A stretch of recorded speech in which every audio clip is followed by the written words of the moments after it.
ഹരേ രാമ രാമ രാമ ഹരേ ഹരേ, ഹരേ കൃഷ്ണ കൃഷ്ണ കൃഷ്ണ ഹരേ ഹരേ. ഹരനമ പാർവതീപതയേ ഹര ഹര മഹാദേവ. സർവത്ര ദേവീ നാമസങ്കീർത്തനം. ജയ ജയ ശ്രീ മഹാദേവിയേ നമഃ. നമസ്തേ. വാൽമീകി രാമായണം എന്ന മനോഹരമായ ആദികാവ്യത്തിലൂടെ നമ്മൾ കടന്നുപോയിക്കൊണ്ടിരിക്കുകയാണ്. മനോഹരമായ ഒരു വഴിത്തിരിവിലേക്കാണ് കഥ എത്തി നിൽക്കുന്നത്. 40-ാമത്തെ അധ്യായത്തിൽ ശ്രീരാമൻ അയോധ്യയിൽ നിന്ന് ആരണ്യത്തിലേക്ക് പുറപ്പെടുന്ന ഭാഗമാണ് നമ്മൾ വായിച്ചു നിർത്തിയിരിക്കുന്നത്. അപ്പോൾ ഇത്രയും ഭാഗം കൊണ്ട് വാൽമീകി ദശരഥന്റെ ഒരു പിതാവിൻ്റെ കഥയാണ് പറയുന്നത്. ഒരു പുത്രനെ വളർത്തി കൊണ്ടുവരുന്ന ഒരു പിതാവിൻ്റെ, ഒരു കുടുംബത്തിൻ്റെ എല്ലാം കഥയാണ് വാൽമീകി പറയുന്നത്. വാൽമീകിയുടെ രാമായണത്തിൽ ഏറ്റവും പ്രധാനപ്പെട്ട ഒരു വിശേഷത എന്ന് പറഞ്ഞാൽ, അദ്ദേഹം വളരെ ശ്രദ്ധയോടുകൂടി രചിച്ച രാമായണത്തിൽ 24,000 ശ്ലോകങ്ങളുണ്ട്. അതിൽ ഓരോ 1001-ാമത്തെ ശ്ലോകവും, ആദ്യത്തെ ശ്ലോകം കഴിഞ്ഞാൽ പിന്നെ 1001-ാമത്തെ ശ്ലോകം, 2001-ാമത്തെ ശ്ലോകം, 3001-ാമത്തെ ശ്ലോകം, അങ്ങനെ 23,001-ാമത്തെ ശ്ലോകം. അങ്ങനെ എല്ലാ ശ്ലോകങ്ങളിലും വാൽമീകി ഗായത്രി മന്ത്രത്തിന്റെ 24 അക്ഷരങ്ങൾ ഓരോ അക്ഷരമായി ഉപയോഗിച്ച് 23,001-ാമത്തെ ശ്ലോകത്തിൽ ഗായത്രി മന്ത്രത്തിന്റെ 24-ാമത്തെ അക്ഷരവും ഉപയോഗിക്കുന്നു എന്നൊരു പ്രത്യേകതയുണ്ട്. എത്ര കൃത്യമായി കണക്ക് കൂട്ടി ചെയ്താലാണ് ഓരോ 1000 ശ്ലോകങ്ങളും രചിച്ചു കഴിയുമ്പോൾ അടുത്ത ശ്ലോകം ഗായത്രി മന്ത്രത്തിലെ അടുത്ത അക്ഷരം കൊണ്ട് തുടങ്ങണം എന്ന് തീരുമാനിക്കുന്നു. അത്ര കൃത്യമായിട്ട് ഒരു കാവ്യരചന എന്ന മഹത്തായ ഒരു കർമ്മമാണ് വാൽമീകിയുടെ നിർവഹിക്കുന്നത്. തത്സവിതുർവരേണ്യം ഭർഗോ ദേവസ്യ ധീമഹി ധിയോ യോ ന പ്രചോദയാത് എന്നുള്ള വാൽമീകി എന്ന തത്സവിതുർവരേണ്യം ഭർഗോ ദേവസ്യ ധീമഹി ധിയോ യോ ന പ്രചോദയാത് എന്ന അക്ഷരങ്ങൾ, 24 അക്ഷരങ്ങൾ.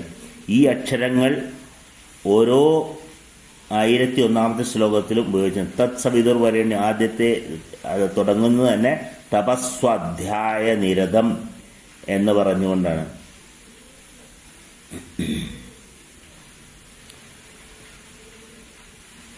പണ്ട് വാൽമീകി രചിച്ചപ്പോഴും ആര് കവിത രചിച്ചാലും അത് വില്യം വേർഡ്സ്വർത്തിന്റെ ഭാഷയിൽ പറയുകയാണെങ്കിൽ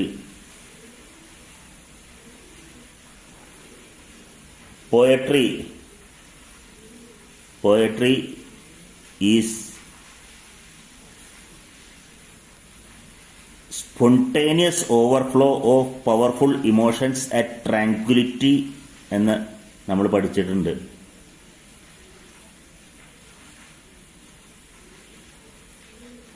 മനസ്സിലുള്ള വികാരങ്ങളുടെ തുടർച്ചയായ ഒഴുക്കാണ് ഒരു കവിത എന്ന്. ആ രീതിയിൽ നോക്കുമ്പോൾ വാൽമീകി രാമായണം തുടങ്ങുന്നതും അങ്ങനെയൊരു കഥയിൽ നിന്ന് തന്നെയാണ്. വാൽമീകി സ്നാനത്തിനായി പോകുമ്പോൾ ഒരു പക്ഷിയെ വേടൻ അമ്പെയ്ത് കൊല്ലുന്നത് കാണുന്നു. 2 ഇണപ്പക്ഷികളിൽ ഒന്നിനെ മാത്രം എയ്തു വീഴ്ത്തു. മറ്റേ പെൺകിളിയുടെ കരച്ചിൽ കേട്ട് വാൽമീകിയുടെ മനസ്സിലുണ്ടായ ശോകമാണ് സീതയെയും രാമനെയും വേർതിരിക്കുന്ന രാമായണ കഥയിലേക്ക് നയിച്ചത് എന്ന് കഥയുടെ തുടക്കത്തിൽ തന്നെ പറയുന്നുണ്ട്. കഥ ആദ്യം തന്നെ തുടങ്ങുന്നത് തന്നെ നാരദ മഹർഷി തപസ്വാധ്യായ നിരതനായ തപസ്സിൽ എപ്പോഴും മുഴുകി സ്വാധ്യായത്തിൽ ഗ്രന്ഥവായനയിൽ മുഴുകിയിരിക്കുന്ന, എപ്പോഴും ഗ്രന്ഥവായനയിലും തപസ്സിലും മാത്രം മുഴുകിയിരിക്കുന്ന, തപസ് പോലെ ഗ്രന്ഥവായന ചെയ്യുന്ന എന്ന് പറയാം. അങ്ങനെ ഇരിക്കുന്ന നാരദൻ താപസിയായ വാൽമീകിയോട് പറയുന്നു എന്നും പറഞ്ഞുകൊണ്ട് പറഞ്ഞു കൊടുക്കുകയാണ്. വാൽമീകി നാരദനെ കാണുമ്പോൾ നാരദനോട് അതിഥി സൽക്കാരത്തോടെ സ്വീകരിച്ച് തൻ്റെ ഗൃഹത്തിൽ ഇരുത്തിയതിനു ശേഷം ചോദിക്കുകയാണ്, ഈ ലോകത്തിൽ പരമപുരുഷോത്തമനായി ആരെങ്കിലും ഉണ്ടോ എന്ന് ചോദിക്കുമ്പോൾ, എൻ്റെ ഓർമ്മയിൽ ഇപ്പോൾ അയോധ്യ ഭരിച്ചുകൊണ്ടിരിക്കുന്ന ഇക്ഷ്വാകു വംശപ്രഭുവനായ അതായത് ഇക്ഷ്വാകു വംശത്തിൽ ജനിച്ചവനായ ശ്രീരാമചന്ദ്രൻ മാത്രമേ ഉള്ളൂ ഇത്രയും ഗുണഗണങ്ങൾ നിറഞ്ഞവൻ. ആ ശ്രീരാമചന്ദ്രൻ ദശരഥപുത്രനാണ്. ദശരഥപുത്രനായി അദ്ദേഹത്തെ അഭിഷേകം ചെയ്യുവാനായി തീരുമാനിക്കുമ്പോൾ അദ്ദേഹത്തിൻ്റെ ചെറിയമ്മയായ കൈകേയിയുടെ ആഗ്രഹപ്രകാരം അദ്ദേഹത്തെ നാടുകടത്തുവാനും ചെറിയമ്മയുടെ പുത്രനായ ഭരതനെ രാജാവാക്കുവാനും രാജാവ് തീരുമാനിക്കുന്നു. തുടർന്ന് കാട്ടിലെത്തിയ ശ്രീരാമൻ സീതയോടും ലക്ഷ്മണനോടുമൊപ്പം 14 വർഷം കാട്ടിൽ കഴിയുന്നു. അതിനിടയ്ക്ക് വാനരന്മാരുമായി ചങ്ങാത്തം കൂടുന്നു. സീതയെ രാവണൻ അപഹരിച്ചു കൊണ്ടുപോകുന്നു. വാനരന്മാരുടെ സഹായത്തോടെ ലങ്കയിലേക്ക് ചിറകെട്ടി ലങ്കയിൽ ചെന്ന് രാവണാദികളെ രാക്ഷസന്മാരെ എല്ലാവരെയും വധിച്ച് സീതയെ തിരിച്ചു സ്വീകരിച്ച് വീണ്ടും രാമേശ്വരത്തെത്തി അവിടെ നിന്ന് പുഷ്പക വിമാനം വഴി അയോധ്യയിലെത്തി ഭരതനിൽ നിന്നും രാജ്യഭാരം സ്വീകരിച്ച് രാജ്യഭരണം നടത്തുന്നു. അതിനിടയിൽ രാവണൻ അപഹരിച്ചു കൊണ്ടുപോയ സീതയെ ഭാര്യയായി വെച്ചിരിക്കുന്നു എന്ന അപഖ്യാതി നാട്ടിൽ പരന്നപ്പോൾ രാജാവിൻ്റെ കർമ്മം പാലിക്കുവാൻ വേണ്ടി ഭർത്താവിൻ്റെ കർമ്മം ഉപേക്ഷിക്കേണ്ടി വന്ന ശ്രീരാമചന്ദ്രൻ സീതയെ കാട്ടിൽ ഉപേക്ഷിക്കുന്നു. അവിടെ വച്ച് സീതാദേവിക്ക് പുത്രന്മാരുണ്ടാകുന്നു, ലവകുശന്മാർ. ശ്രീരാമചന്ദ്രൻ്റെ കഥ എഴുതിയ വാൽമീകി ആ പുത്രന്മാരെ രാമായണം പറഞ്ഞു കേൾപ്പിക്കുന്നു. അവർ അയോധ്യ രാജധാനിയിൽ വന്ന് ശ്രീരാമചന്ദ്രൻ്റെ മുമ്പിൽ ആ കഥ അവതരിപ്പിക്കുന്നു. അനേകകാലം രാജ്യം ഭരിച്ചുകൊണ്ടിരിക്കുന്ന ശ്രീരാമചന്ദ്രൻ്റെ കഥ അവർ അവതരിപ്പിക്കുന്നു എന്ന് പറഞ്ഞുകൊണ്ടാണ് ആദ്യത്തെ അധ്യായം സമാപിക്കുന്നത്. ഇത്ര മനോഹരമായി രാമായണ കഥ പറഞ്ഞു കൊടുത്തതിന് ശേഷം വാൽമീകി കുളിക്കുവാനായി സ്നാനത്തിന് പോകുമ്പോഴാണ് ഈ പക്ഷിയുടെ മരണം സംഭവിക്കുന്നത്. ഉടനെ വാൽമീകിയിൽ നിന്ന് പെട്ടെന്ന് ആദികാവ്യം എന്ന് പറയാം ഒരു വരികൾ ഉയർന്നു വന്നു. തമസാ നദിയുടെ തീരത്ത് വച്ച് വാൽമീകി ഈ കിളിയുടെ മരണം കണ്ടപ്പോൾ അദ്ദേഹം ഉടനെ ചൊല്ലി വാക്കുകൾ നാവിൻ മുമ്പിലെത്തി. മാ നിഷാദ പ്രതിഷ്ഠാന്തമഗമശാശ്വതീ സമാം യത്കൗഞ്ച മിഥുനാദേകം അവധീ കാമമോഹിതം. ഹേ നിഷാദ, അരുത്, ഈ കിളിയെ കൊല്ലാൻ പാടില്ല. ക്രൗഞ്ചമിഥുനങ്ങളിൽ ഒന്നിനെ നീ വധിച്ചു, മറ്റേതിനെ അനാഥയാക്കി.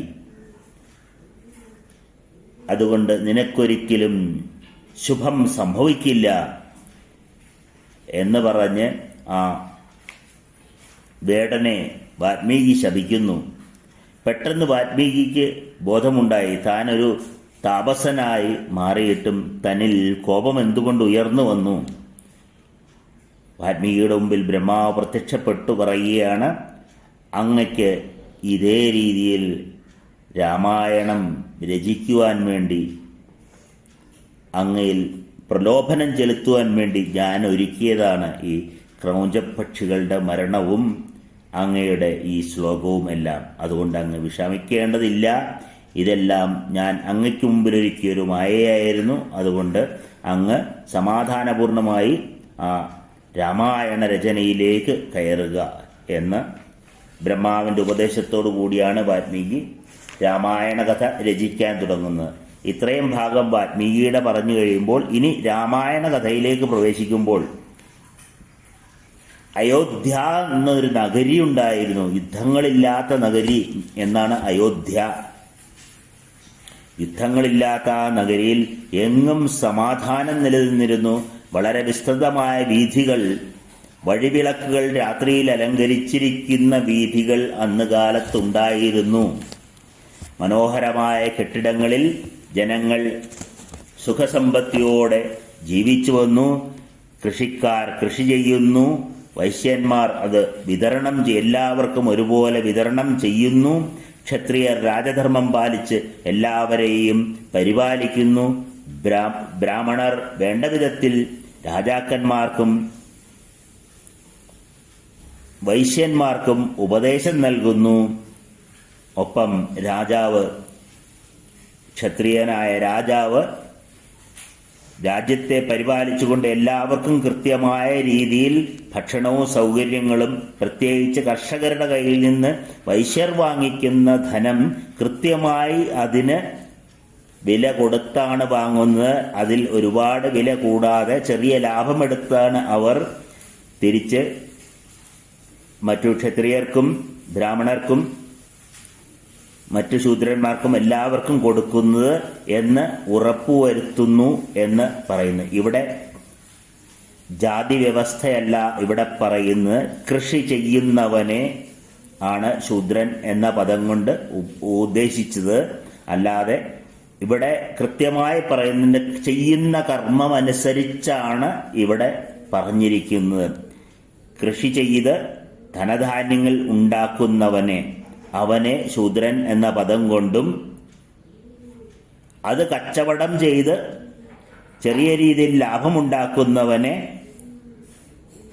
വൈശ്യൻ എന്നും, എല്ലാം കൃത്യമായി നടത്തുന്നു എന്ന് ഉറപ്പുവരുത്തുന്ന അഡ്മിനിസ്ട്രേറ്ററെ ക്ഷത്രിയൻ എന്ന പദം കൊണ്ടും, എല്ലാ കാര്യങ്ങളിലും ന്യായവും നീതിയും ഉണ്ടെന്ന് ഉറപ്പുവരുത്തി രാജാവിന് ഉപദേശം കൊടുക്കുന്ന വേദധർമ്മങ്ങൾ എല്ലാവർക്കും, പ്രത്യേകിച്ച് ശൂദ്രന്മാർക്കും സ്ത്രീകൾക്കും കൃത്യമായി പറയുന്നുണ്ട്. ഇതൊന്നും വായിക്കുവാൻ സമയമില്ലാത്ത, വേദപുസ്തകങ്ങളും അറിവുകളും സമ്പാദിക്കുവാൻ അറിവില്ലാത്ത സ്ത്രീകളായ അന്തഃപുരവാസികൾക്കും മറ്റ് കർഷകർക്കും വൈശ്യന്മാർക്കും സമയം കിട്ടുമ്പോഴൊക്കെ നന്മ ഉപദേശിച്ചു കൊടുക്കുന്നവനെയാണ് ബ്രാഹ്മണൻ എന്ന് പറയുന്നത്. ഒപ്പം രാജാവിന് കൃത്യമായ ഭരണോപദേശങ്ങൾ കൊടുക്കുകയും ചെയ്യുന്നവൻ. അങ്ങനെയുള്ള വസിഷ്ഠന്റെ രാജധാനിയിൽ ബ്രാഹ്മണനായി രാജാവ് നിയോഗിച്ചിരുന്നു 8 പേരെ പ്രധാനിയായ വസിഷ്ഠനോടൊപ്പം. വസിഷ്ഠനാണ് രാജപുരോഹിതനായി, അഡ്മിനിസ്ട്രേറ്ററായി ഉപദേശം കൊടുത്തുകൊണ്ടിരുന്നത്. ഇന്നത്തെ രീതിയിൽ പറഞ്ഞാൽ IAS ഓഫീസർ എന്ന് പറയുന്ന ഒരു IAS ഓഫീസർ, ഒരു കളക്ടർ ഒക്കെ എങ്ങനെയാണോ ഭരണോപദേശം മന്ത്രിമാർക്ക് നൽകുന്നത്, ജനപ്രതിനിധികൾക്ക് നൽകുന്നത്, അതുപോലെ ഉപദേശം കൊടുക്കുന്ന വ്യക്തിയായിരുന്നു ഈ വസിഷ്ഠൻ അടങ്ങിയ 8 പേർ. ഒപ്പം ധാരാളം മന്ത്രിമാരുണ്ടായിരുന്നു രാജാവിന്. രാജാവ് പറയുന്ന വസിഷ്ഠന്റെ ഉപദേശം സ്വീകരിച്ച്, അല്ലെങ്കിൽ പുരോഹിതന്മാരുടെ ഉപദേശം സ്വീകരിച്ച് കൃത്യമായ ഭരണം നടത്തുവാൻ, രാജാവിന്റെ ആജ്ഞയെ അനുസരിക്കാൻ പടയാളികളും മന്ത്രിമാരും ഇഷ്ടം പോലെ ഉണ്ടായിരുന്നു. അവര് എല്ലാവരുടെയും ഹിതം പാലിച്ചു വന്ന അയോധ്യയിൽ എല്ലാം കൊണ്ടും ജനങ്ങൾ സന്തുഷ്ടരായിരുന്നു എന്ന് പറഞ്ഞുകൊണ്ട് ദശരഥന്റെ ഭരണത്തെ വാഴ്ത്തുകയാണ്. അതിനുശേഷം പറയുന്നു, ദശരഥന് ഒരു ദുഃഖമുണ്ട്. അപ്പൊ ഇത്രയും ഭാഗം കൊണ്ട് ഒരു രാജ്യം എങ്ങനെ ഭരിക്കണം, എങ്ങനെ ജനങ്ങളെ എല്ലാവരെയും, എന്ത് കർമ്മം ചെയ്യുന്നവരായാലും അവരെ എല്ലാവരെയും എങ്ങനെ ഒരുപോലെ കാത്തുരക്ഷിക്കണം എന്ന് ഒരു ഭരണാധികാരി മനസ്സിലാക്കേണ്ടതിന്റെ പ്രത്യേകതയാണ്, അതിന്റെ ആവശ്യമാണ് ഇത്രയും പറയുന്നത്. അതിനുശേഷം ഇങ്ങനെ 7 അധ്യായങ്ങൾ അങ്ങനെ നീങ്ങിക്കഴിയുമ്പോൾ പിന്നെ പറയുന്നത് ദശരഥന്റെ ഒരു ദുഃഖമാണ്. തനിക്ക് പുത്രന്മാരുണ്ടായിരുന്നില്ല. കൗസല്യയിൽ തനിക്ക് ആദ്യമായി ജനിച്ച ശാന്ത എന്ന പെൺകുട്ടിയെ അംഗരാജാവായ ലോമപാദന് നൽകി. പിന്നീട് പുത്രന്മാരൊന്നും ഉണ്ടായില്ല. അതുകൊണ്ട് അദ്ദേഹം തന്റെ പുത്രിയായ ലോമപാദന് ദാനം ചെയ്ത ശാന്ത എന്ന പുത്രിയുടെ ഭർത്താവായ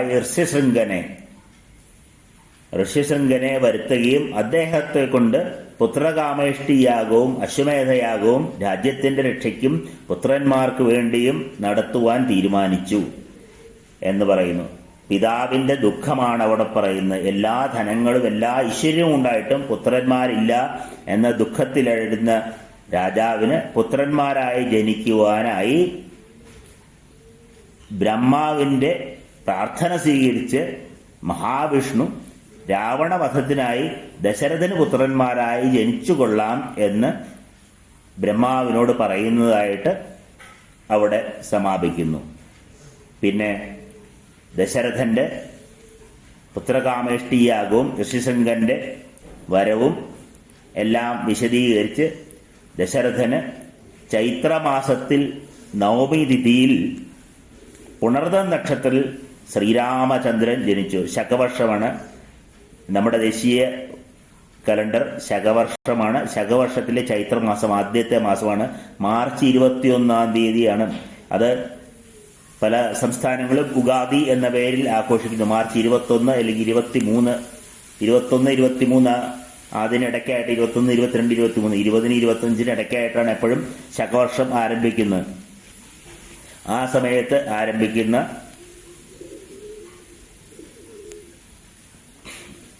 ശകവർഷത്തിൽ ചൈത്രമാസത്തിൽ നവമി തിഥിയിൽ പുണർദം നക്ഷത്രത്തിൽ ശ്രീരാമചന്ദ്രനും തുടർന്ന് പൂയം നക്ഷത്രത്തിൽ അടുത്ത ദിവസം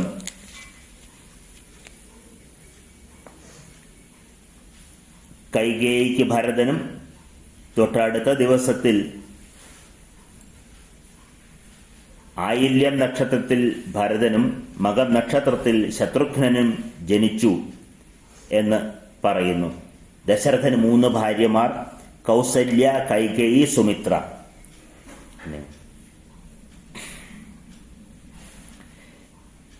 ഈ ദശരഥന്റെ കുടുംബജീവിതം വളരെ മനോഹരമായി മുന്നോട്ടു പോകുന്നു.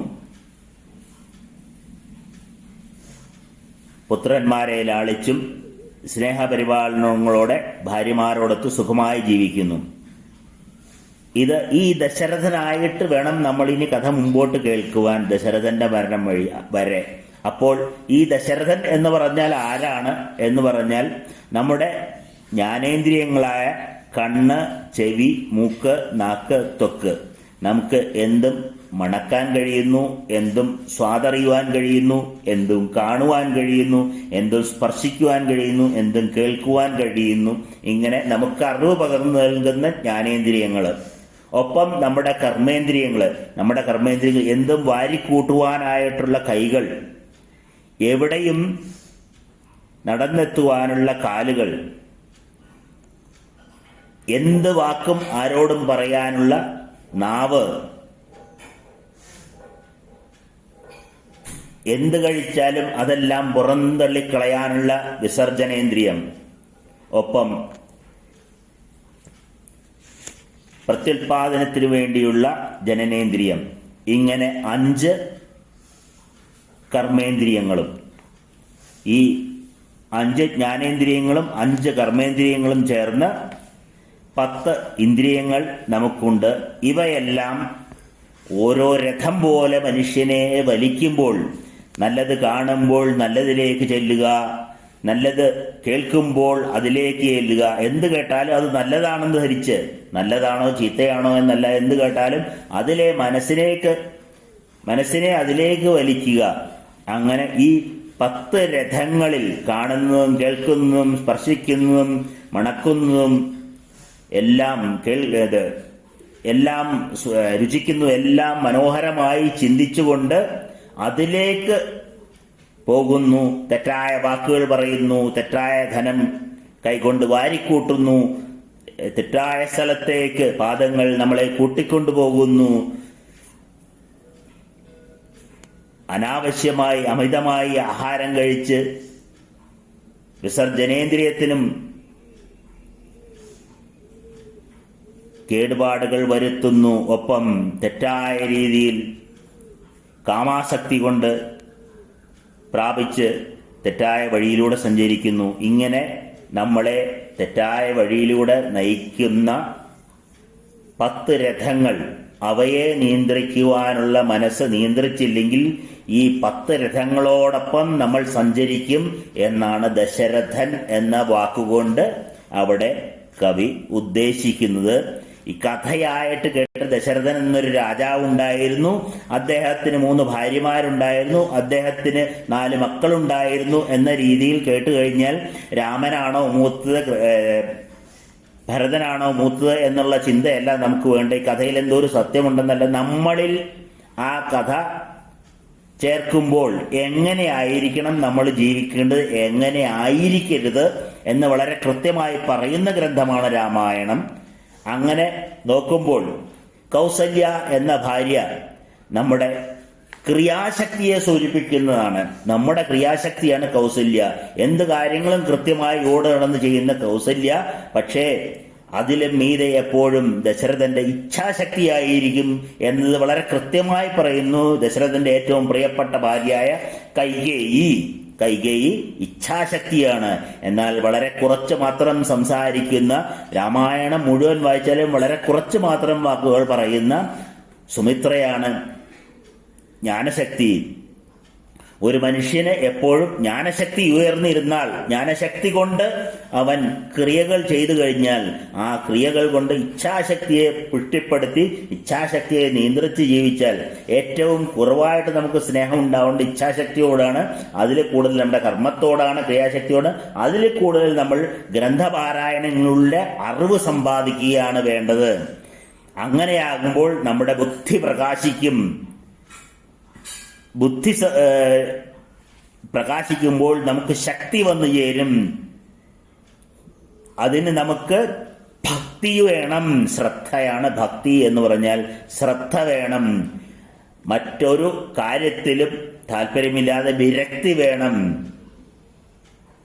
അങ്ങനെ വിരക്തിയോടെ നല്ല ഗ്രന്ഥങ്ങൾ വായിച്ച് അറിവ് സമ്പാദിച്ച് ആ അറിവ് തന്റെ ശക്തിയാക്കി ആ ബുദ്ധി കൊണ്ട് പ്രവർത്തിക്കുമ്പോൾ ബ്രഹ്മവിദ്യ നമ്മളോടൊപ്പം ചേരുന്നു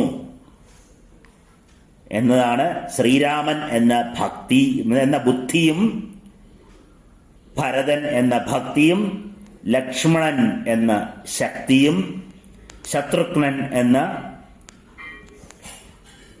വിരക്തിയും ആയി സൂചിപ്പിക്കുന്നവിടെ.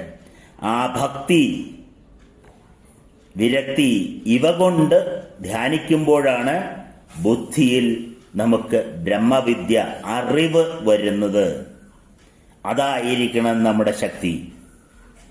ഇനി അടുത്ത ഭാഗത്തിലേക്ക് കിടക്കുമ്പോൾ എന്താണ് സംഭവിക്കുന്നത്? വളരെ കൃത്യമായിട്ട് വാൽമീകി പറയുന്ന ഒരു കാര്യമുണ്ട്. ഭരതനും ശത്രുഘ്നനും വിവാഹത്തിന് ശേഷം ബ്രഹ്മവിദ്യ കൈവന്നു. ആ ബ്രഹ്മവിദ്യ കൈവരാനായിട്ട് വിദ്യാഭ്യാസം നൽകുന്നത് പ്രത്യേകം പറയുന്നുണ്ട്. ബുദ്ധിയെ, ശക്തിയെ, രണ്ടിനെയും ഭക്തിയോടും വിരക്തിയോടും കൂടി വിദ്യാഭ്യാസം നൽകുന്ന പ്രത്യേകം പറയുന്നുണ്ട്. രാമനെയും ലക്ഷ്മണനെയുമാണ്. ബുദ്ധിയും ശക്തിയും വികസിപ്പിക്കുവാനായിട്ടാണ്, വിദ്യാഭ്യാസത്തിനായിട്ട് വിശ്വാമിത്രന്റെ കൂടെ പറഞ്ഞയക്കുന്നത്. അപ്പോൾ ഭക്തിയോടെ, വിരക്തിയോടെ വാക്കുകൾ അനുസരിച്ച് ദശരഥൻ കാത്തുനിന്നു എന്ന് വളരെ കൃത്യമായി രാമായണത്തിൽ പറയുന്നു. അങ്ങനെ ആദ്യം ബുദ്ധിയിൽ പകർന്നു കൊടുക്കുന്നത് എന്താണ്? വെറുതെ തിന്നും കിടന്നും ഉറങ്ങിയും ഉണ്ടും ജീവിക്കുകയല്ല ജീവിതം എന്ന് പറഞ്ഞാൽ അതിനൊരു നിയന്ത്രണം വേണം. ആദ്യമായി ഉപദേശിക്കുന്ന മന്ത്രം അതാണ്.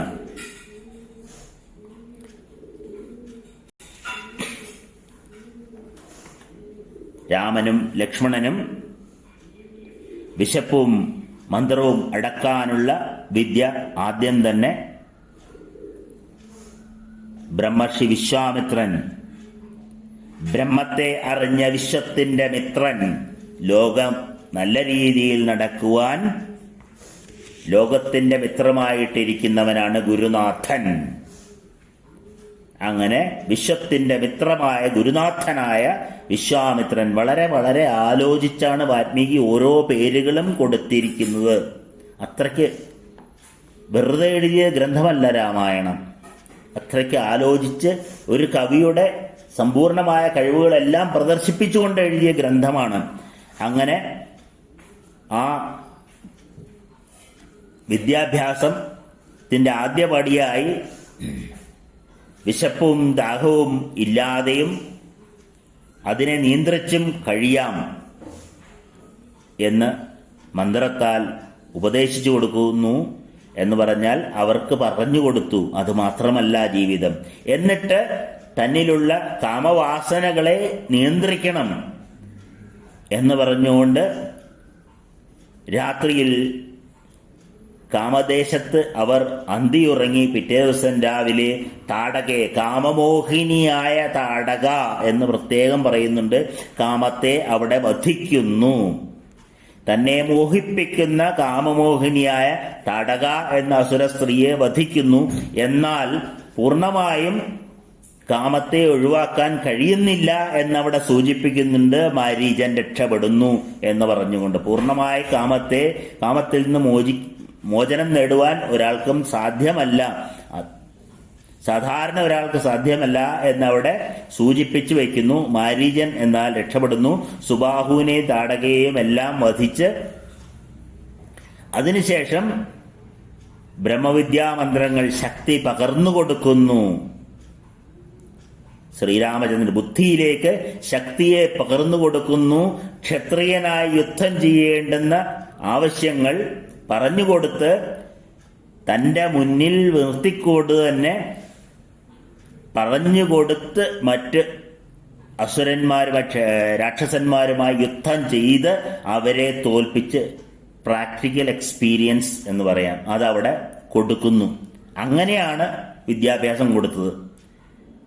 പ്രാക്ടിക്കലായിട്ട് കാര്യങ്ങൾ ചെയ്യിച്ച് തനിക്ക് കഴിവുണ്ട് എന്ന് ബോധ്യപ്പെടുത്തി കൊടുക്കുകകൂടി ചെയ്യുകയാണ്. അല്ലാതെ അമ്പെയ്ത് പ്രദർശനം നടത്തി ലക്ഷ്യത്തിൽ ഒരു കിളിയെ എയ്തിട്ടു അല്ലെങ്കിൽ ഒരു വെച്ചിരിക്കുന്ന ഒരു ലക്ഷ്യസ്ഥാനത്തേക്ക് അമ്പെയ്തു എന്നല്ല, തിരിച്ചും അമ്പുകൾ വരുമ്പോൾ അതിനെ എതിർക്കാനുള്ള കഴിവുകൂടി ഉണ്ട് എന്ന് കാട്ടിൽ കൊണ്ടുപോയി യുദ്ധം ചെയ്യിപ്പിച്ച് മനസ്സിലാക്കി കൊടുക്കുകയാണ് വിശ്വാമിത്രൻ ചെയ്തത്. അതിനുശേഷം എല്ലാ വിദ്യയും സ്വായത്തമാക്കി എന്നുള്ളതാണ് സീതാ പരിഗ്രഹണത്തിലൂടെ അവിടെ നമുക്ക് കാണിച്ചു തരുന്നത്. ആ വനത്തിലൂടെയുള്ള യാത്രയിൽ ഒരുപാട് നല്ല നല്ല കഥകൾ പറഞ്ഞു കൊടുത്തുകൊണ്ടാണ് വിശ്വാമിത്രൻ രാമനെയും ലക്ഷ്മണനെയും കൂട്ടിക്കൊണ്ട് നടന്നത് എന്ന് പറഞ്ഞുകൊണ്ട് ഒരുപാട് കഥകളും പറയുന്നുണ്ട്. അത് കഴിഞ്ഞ് വിവാഹം കഴിഞ്ഞ് തിരിച്ചു വരുന്ന വഴിയാണ് വീണ്ടും അഹങ്കാരം ഉയർന്നെഴുന്നേൽക്കുന്നു എന്ന രീതിയിൽ രാമന്റെ മുമ്പിൽ പരശുരാമൻ വരുന്നത്. ആ അഹങ്കാരത്തെയും ശമിപ്പിച്ചുകൊണ്ട് വീണ്ടും രാമൻ ശക്തിയോടും ഭക്തിയോടും വിരക്തിയോടും കൂടി ദശരഥ മഹാരാജാവ് 4 മക്കളോടും 3 ഭാര്യമാരോടും കൂടി കൊട്ടാരത്തിൽ തിരിച്ച് പ്രവേശിക്കുന്നു. അവിടെ നിന്നാണ് പിന്നെ അമ്മാവനായ യുധാജിത്ത് കേകയ രാജ്യത്തേക്ക് ഭരതനെയും ശത്രുഘ്നെയും കൊണ്ടുപോകുന്നു എന്ന് പറഞ്ഞാൽ നമ്മുടെ മനസ്സിൽ നിന്ന് ഭക്തിയും വിരക്തിയും മാറി എന്ന് തന്നെ മനസ്സിലാക്കണം. ഭക്തിയും വിരക്തിയും നമ്മുടെ മനസ്സിൽ നിന്ന് മാറിക്കഴിഞ്ഞാൽ ശ്രദ്ധാഭക്തിയോടെ വിരക്തിയോടെ മറ്റൊന്നിലും ശ്രദ്ധ വയ്ക്കാതെ നമ്മൾ പാരായണം ചെയ്യുന്ന അറിവിലേക്ക് നമ്മൾ ഇറങ്ങിച്ചെന്നാൽ മാത്രമേ, ശ്രദ്ധയോടെ വായിച്ചില്ലെങ്കിൽ പരീക്ഷയ്ക്ക് തോൽക്കും എന്ന് അധ്യാപകർ പറയുന്നതാണ്. മറ്റൊന്നിലേക്കും ശ്രദ്ധ വയ്ക്കാതെ, അതായത് വിരക്തി ഭക്തിയോടെ എന്ന് പറഞ്ഞാൽ പൂർണ്ണ ശ്രദ്ധയോടെ വായിച്ചു കഴിഞ്ഞാൽ അത് നമ്മുടെ ബുദ്ധിയെ പ്രചോദിപ്പിക്കും, അത് നമ്മുടെ ശക്തിയായി മാറും. അങ്ങനെ ദശരഥന്റെ അടുത്ത് നിന്ന് ഭക്തിയും വിരക്തിയും മാറിയപ്പോൾ ദശരഥൻ തലയണ മന്ത്രങ്ങൾക്ക് വിധേയനായി. മന്ധര എന്ന ഒരു കുടില സ്ത്രീയുടെ വാക്കുകൾ കേട്ട് തന്റെ ഇച്ഛാശക്തി, പ്രത്യേകം ശ്രദ്ധിക്കണം, ഇച്ഛാശക്തി ഉണർന്നു. ഇച്ഛാശക്തി തന്റെ പ്രിയപുത്രനായ ഭരതനെ രാജാവാക്കണം, രാമനെ ഒഴിവാക്കണം, ബുദ്ധിയെ ഒഴിവാക്കി ഭരതനെ രാജാവാക്കണം എന്ന രീതിയിൽ ഭക്തി മതി, ബുദ്ധി വേണ്ട എന്ന് തീരുമാനിച്ചപ്പോൾ ഭക്തിയും ബുദ്ധിയും വിരക്തിയും ശക്തിയും ബ്രഹ്മവിദ്യയും തന്റെ കയ്യിൽ നിന്ന് അകന്നുപോയി. എപ്പോഴും ബുദ്ധിയെ മുന്നിൽ നിർത്തിക്കൊണ്ട് വേണം പ്രവർത്തിക്കാൻ, ഭക്തിയെയല്ല. ഭക്തിയും വിരക്തിയും കൂടി ബുദ്ധിയിലേക്ക് ജ്ഞാനം പകരുമ്പോഴാണ് ശക്തി ഉണ്ടാകുന്നത്. ആ തത്വം വിട്ടതോടുകൂടി പിന്നെ ദശരഥൻ വിഷണ്ണ ചിത്തനായി. ശ്രീരാമചന്ദ്രൻ അയോധ്യ വിട്ട് പോകാനിറങ്ങുമ്പോൾ കൗസല്യ എന്ന ക്രിയാശക്തി ഒന്നും ചെയ്യാൻ കഴിയാതെ കരയുമ്പോൾ ഇച്ഛാശക്തിയുടെ മാന്ത്രികത കൊണ്ട് ദശരഥൻ എല്ലാ കർമ്മങ്ങളും ഇച്ഛാശക്തിക്കനുസരിച്ച് ചെയ്യുമ്പോൾ സുമിത്ര ബുദ്ധിശക്തി, ജ്ഞാനശക്തി ഉപദേശിക്കുന്ന ഒരു മന്ത്രമുണ്ട്. ലക്ഷ്മണനെ തൻ്റെ മകനായി കണ്ടുകൊണ്ട്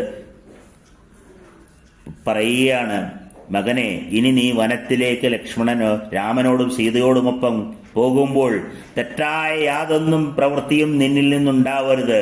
നിങ്ങൾ മൂന്നുപേരും മാത്രമേ ഉള്ളൂ. അതുകൊണ്ട് രാമനെ അച്ഛനെ പോലെ, ദശരഥനെ പോലെ കാണണം. സീതയെ എന്നെ പോലെ നിന്റെ അമ്മയായിട്ട് തന്നെ കാണണം. ജ്യേഷ്ഠത്തിയാണ്, അമ്മയുടെ സ്ഥാനമാണ്, അമ്മയുടെ സ്ഥാനത്ത് തന്നെ കാണണം. അതുപോലെ അടവിയെ, കാനനത്തെ അയോധ്യയായി കരുതണം. അവിടെ ദുഃഖം വന്നാലും സുഖം വന്നാലും എല്ലായ്പ്പോഴും ഇതെന്റെ അയോധ്യയാണ് എന്ന രീതിയിൽ ജ്യേഷ്ഠനെയും ജ്യേഷ്ഠത്തെയും പരിപാലിക്കുക 14 വർഷം. അങ്ങനെ നീ യഥേഷ്ടം വിഹരിച്ചുകൊള്ളൂ എന്ന് പറയുന്ന ആ ജ്ഞാനശക്തിയുടെ ഉപദേശം വരരുചി പറയുന്നു രാമായണത്തിലെ ഏറ്റവും ഉത്തമമായ ശ്ലോകമാണെന്ന്. തുടർന്ന് ദുഃഖത്തിലാണ്ട ദശരഥന്റെ മരണത്തിലേക്കുള്ള യാത്രയാണ്. അങ്ങനെ ദശരഥന്റെ കഥ അവിടെ അവസാനിക്കുകയാണ്. ഇങ്ങനെ രാമായണത്തെ വെറും കഥയായി വായിക്കാതെ രാമായണത്തെ നമ്മിലേക്ക് ആവേശിപ്പിച്ച് നാം ദശരഥനായി മാറിക്കൊണ്ട് അയോധ്യാകാന്ഡം വായിക്കുമ്പോൾ രാമൻ യാത്ര പറഞ്ഞിറങ്ങുന്ന 40-ാം അധ്യായം വായിക്കുന്നവരെ നമ്മൾ ദശരഥനായി ചിന്തിച്ചു കഴിഞ്ഞാൽ നമ്മൾ എന്തു ചെയ്യണം, എന്ത് ചെയ്യാൻ പാടില്ല, എങ്ങനെ ജീവിക്കണം, ആരോടെങ്ങനെ സംസാരിക്കണം, ആരോടെങ്ങനെ പെരുമാറണം, ആരോട് എങ്ങനെ സ്നേഹം പ്രകടിപ്പിക്കണം എന്നുള്ളതെല്ലാം വളരെ കൃത്യമായിട്ട്, സ്നേഹമാണ് അഖിലസാരമൊഴിയിൽ, അത് ബുദ്ധിശക്തിയോടെ പ്രയോഗിച്ചു കഴിഞ്ഞാൽ ഭക്തിയും വിരക്തിയും നമ്മോടൊപ്പം നിൽക്കും, നമുക്ക് ബ്രഹ്മവിദ്യ കൈവരും എന്ന് വളരെ കൃത്യമായി ദശരഥന്റെ കഥയിലൂടെ ഓർമ്മിപ്പിക്കുമ്പോൾ നമ്മളെ എങ്ങനെ ജീവിക്കണം, എങ്ങനെ രാജാവ് നാട് ഭരിക്കണം, എങ്ങനെ ജനങ്ങൾ രാജാവിനോട് സന്തുഷ്ടിയുള്ളവരായിരിക്കണം, എങ്ങനെ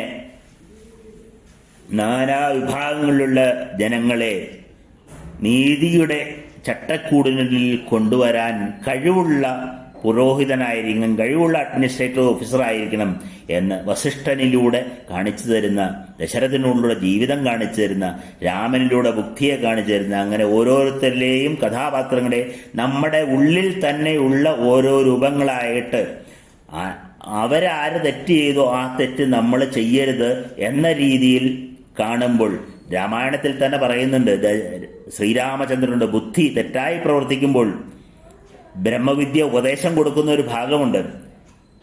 വളരെ മനോഹരമായിട്ട് വാൽമീകി അവിടെ പറയുന്നുണ്ട്. 27ാമത്തെ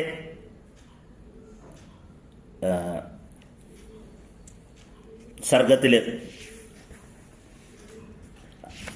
അയോധ്യാകാന്ഡത്തിലെ 27ാമത്തെ സർഗത്തില് വാൽമീകി വളരെ കൃത്യമായിട്ട് അത് വിവരിക്കുന്നുണ്ട്. സീത വനത്തിലേക്ക് പോകുവാനായി ശ്രീരാമചന്ദ്രനോടൊപ്പം പോകും എന്ന് പറയുമ്പോൾ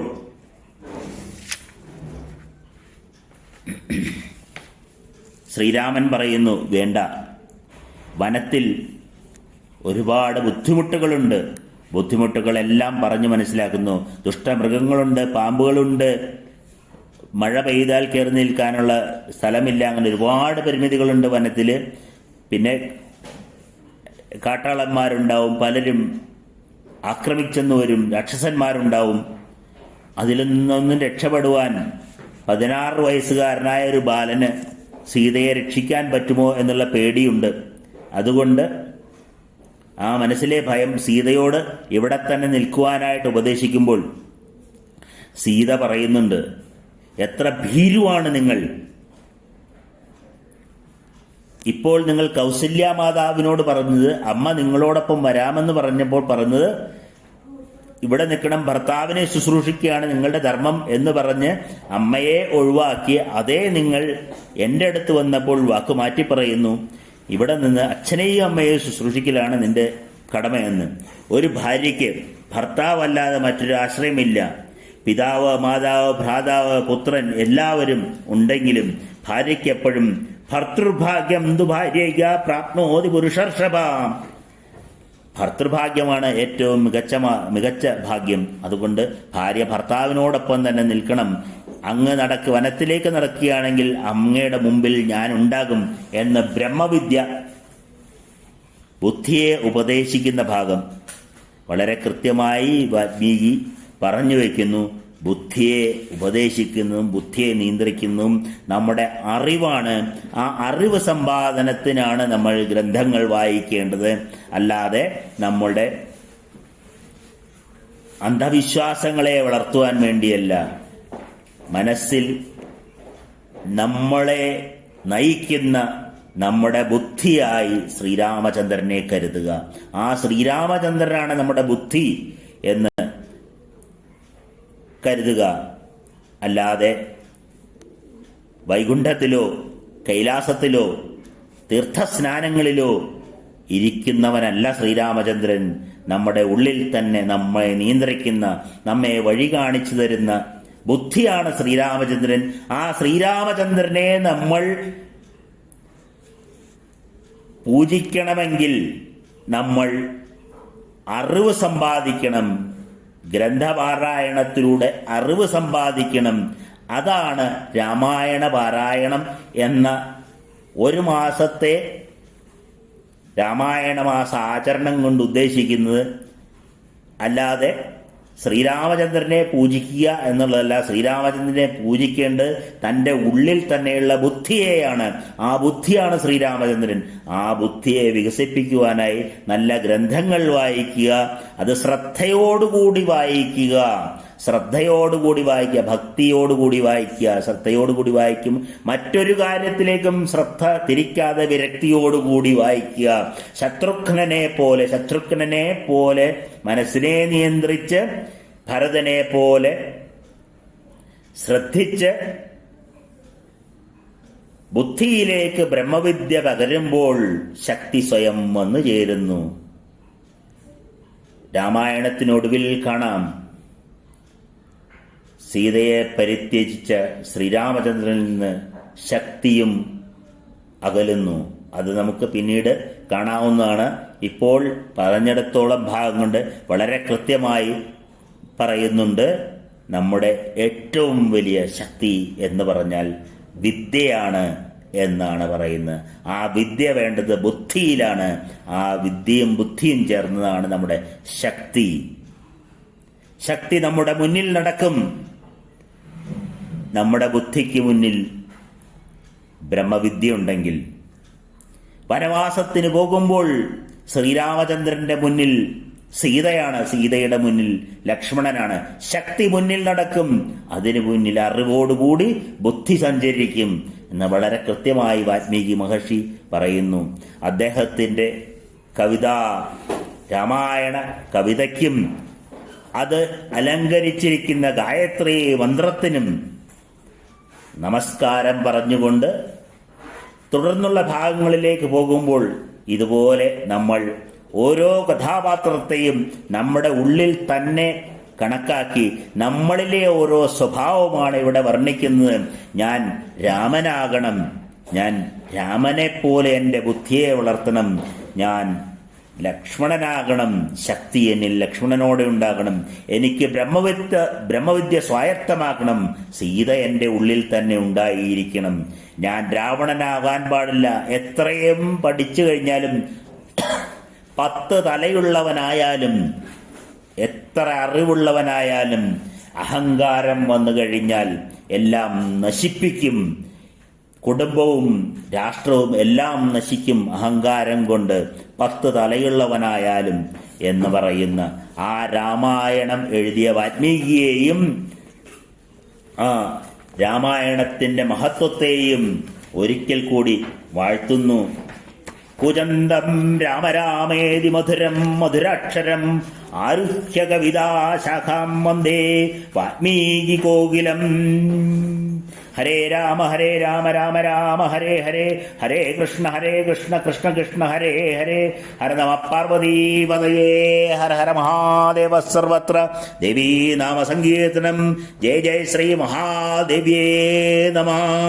അതെ, ഈ മൂലപ്രകൃതി തന്നെയാണ് ഈശ്വരൻ, ഈ പ്രകൃതി തന്നെയാണ് ഈശ്വരൻ, ഈ പ്രകൃതി ശക്തിയാണ് ഈശ്വരൻ, മറ്റൊന്നുമല്ല. നമ്മുടെ ഓരോരുത്തരുടെ ഉള്ളിൽ വിളങ്ങുന്നതും ആ ശക്തിയാണ്. ആ ശക്തിയെ ഉത്തേജിപ്പിക്കുവാൻ നമുക്ക് വിദ്യ വേണം. ആ വിദ്യ കൊണ്ട് നമ്മുടെ ബുദ്ധിയെ നിയന്ത്രിച്ചാൽ നമുക്ക് സ്വായത്തമല്ലാത്തതായി ഒന്നുമില്ല. നമസ്തേ. ഇതോടെ ഞാൻ വാക്കുകൾ ചുരുക്കുന്നു. എല്ലാവരും രാമായണ മാസം മഹത്തായി അറിവ് സമ്പാദിച്ചുകൊണ്ട് അന്ധവിശ്വാസങ്ങളിൽ നിന്നകന്ന് അറിവ് സമ്പാദിക്കുവാനായി രാമായണ ഗ്രന്ഥം പാരായണം ചെയ്യുക. വാൽമീകി രാമായണം വള്ളത്തോൾ തർജ്ജിമ ചെയ്തിട്ടുണ്ട്. വള്ളത്തോൾ തർജ്ജിമ ചെയ്ത മലയാള രൂപത്തിലുള്ള വാൽമീകി രാമായണം ഓർഡർ അനുസരിച്ച് DC പബ്ലിക്കേഷൻസ് അച്ചടിച്ച് പ്രിന്റ് ചെയ്ത് കൊടുക്കുന്നതാണ്. 1990 രൂപയാണ് വില എന്ന് ഞാൻ അന്വേഷിച്ചറിഞ്ഞിട്ടുണ്ട്. എല്ലാവർക്കും നമസ്തേ നമസ്തേ നമസ്തേ. ഹരേ രാമ രാമ രാമ ഹരേ ഹരേ, ഹരേ കൃഷ്ണ കൃഷ്ണ കൃഷ്ണ ഹരേ ഹരേ, ഹര നമ പാർവതീപതയേ, ഹര ഹര മഹാദേവ. സർവത്ര ദേവീ നാമ സങ്കീർത്തനം. ജയ ജയ ശ്രീ മഹാദേവ്യേ നമഃ. നമസ്തേ. വാൽമീകി രാമായണം എന്ന മനോഹരമായ ആദികാവ്യത്തിലൂടെ നമ്മൾ കടന്നുപോയിക്കൊണ്ടിരിക്കുകയാണ്. മനോഹരമായ ഒരു വഴിത്തിരിവിലേക്കാണ് കഥ എത്തി നിൽക്കുന്നത്. 40ാമത്തെ അധ്യായത്തിൽ ശ്രീരാമൻ അയോധ്യയിൽ നിന്ന് ആരണ്യത്തിലേക്ക് പുറപ്പെടുന്ന ഭാഗമാണ് നമ്മൾ വായിച്ചു നിർത്തിയിരിക്കുന്നത്.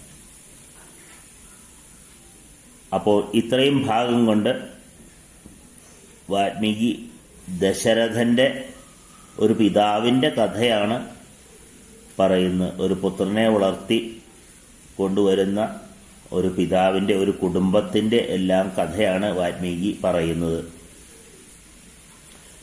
വാൽമീകിയുടെ രാമായണത്തിലെ ഏറ്റവും പ്രധാനപ്പെട്ട ഒരു വിശേഷത എന്ന് പറഞ്ഞാൽ അദ്ദേഹം വളരെ ശ്രദ്ധയോടുകൂടി രചിച്ച രാമായണത്തിൽ 24,000 ശ്ലോകങ്ങളുണ്ട്. അതിൽ ഓരോ 1001 ശ്ലോകവും, ആദ്യത്തെ ശ്ലോകം കഴിഞ്ഞാൽ പിന്നെ 1001 ശ്ലോകം, 2001 ശ്ലോകം, 3001 ശ്ലോകം, അങ്ങനെ 23,001 ശ്ലോകം. അങ്ങനെ എല്ലാ ശ്ലോകങ്ങളിലും വാൽമീകി ഗായത്രി മന്ത്രത്തിന്റെ 24 അക്ഷരങ്ങൾ ഓരോ അക്ഷരമായി ഉപയോഗിച്ച് 23,001 ശ്ലോകത്തിൽ ഗായത്രി മന്ത്രത്തിന്റെ 24ാമത്തെ അക്ഷരവും ഉപയോഗിക്കുന്നു എന്നൊരു പ്രത്യേകതയുണ്ട്. എത്ര കൃത്യമായി കണക്ക് കൂട്ടി ചെയ്താലാണ് ഓരോ 1000 ശ്ലോകങ്ങളും രചിച്ചു കഴിയുമ്പോൾ അടുത്ത ശ്ലോകം ഗായത്രി മന്ത്രത്തിലെ അടുത്ത അക്ഷരം കൊണ്ട് തുടങ്ങണം എന്ന് തീരുമാനിക്കുന്നു. അത്ര കൃത്യമായിട്ട് ഒരു കാവ്യരചന എന്ന മഹത്തായ ഒരു കർമ്മമാണ് വാൽമീകി ഇവിടെ നിർവഹിക്കുന്നത്. തത്സവിതുർവരേണ്യം ഭർഗോ ദേവസ്യ ധീമഹി ധിയോ യോ ന പ്രചോദയാത് എന്നുള്ള വാൽമീകി എന്ന തത്സവിതുർവരേണ്യം ഭർഗോ ദേവസ്യ ധീമഹി ധിയോ യോ ന പ്രചോദയാത് എന്ന അക്ഷരങ്ങൾ, 24 അക്ഷരങ്ങൾ. ഈ അക്ഷരങ്ങൾ ഓരോ 1001 ശ്ലോകത്തിലും ഉപയോഗിച്ചു. തത്സവിതുർവരേണ്യം ആദ്യത്തെ അത് തുടങ്ങുന്നത് തന്നെ തപസ്വാധ്യായ നിരതം എന്ന് പറഞ്ഞുകൊണ്ടാണ്.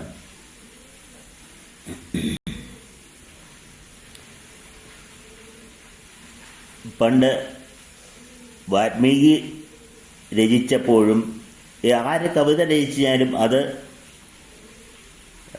വില്യം വേർഡ്സ്വർത്തിന്റെ ഭാഷയിൽ പറയുകയാണെങ്കിൽ